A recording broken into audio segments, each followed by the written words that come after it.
A sister calls out the contradiction of the Chinese foreign policy when it comes to African countries. And here is the answer that was given to her by the Vice President of Center for China and Globalization, Victor Gao.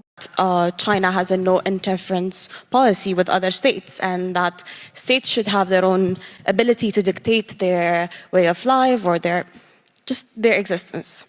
But wouldn't you say China's presence all over Africa is in a way an exercise of some sorts of power, a soft power of sorts, and does that not contradict with the foreign policy of China? Allow me to mention one thing.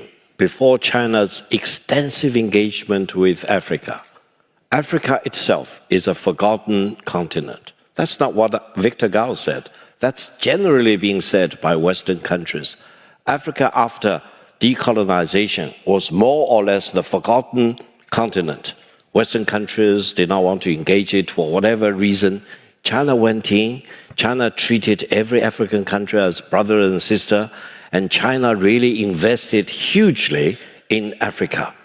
Now, many other countries are talking about engaging with Africa, including the United States, many European countries, India, for example. The more the better, because Africa should not be a monopoly for any other country, not for China, not for anyone else.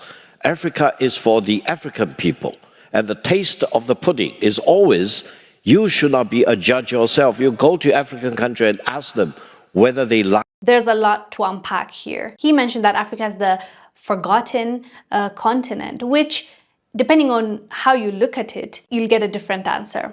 Forgotten, if you're saying forgotten from policy and a win-win contract and relationship and being treated like, a continent that has many countries in it that all have sovereign rights and sovereign countries that have to be dealt with accordingly, yeah, forgotten. But on the other side, it's not really forgotten, is it? It's the most exploited continent. It's the continent that they degrade and blast all over the mainstream media as this continent that is hopeless, although we know what they do behind the scenes and how much of an important continent Africa is as a whole for the globe. So forgotten, it's a tricky thing to say about Africa. But then again, he is talking about dealing, I believe. He's talking about when it comes to deals. When China started investing in Africa, whoa, everything changed. Western countries started coming to Africa and offering us deals left and right, and they want to push us to choose them over China, and we've seen that happen as well. So the contradiction she was asking him about, though, was not that. She was asking about soft power and how do you, as China, tell us that we are not going to interfere, we're not going to tell you what to do, we're not, going to push anything on you. But at the same time, you're also pushing a soft power. You're also trying to change the narrative and change how Africans see you and change, we can't deny that they are trying their best to influence Africa and Africans as well. So that cannot be overlooked as well. But at the end of the day, Africa should do what's best for Africa. Who is offering Africa the best value?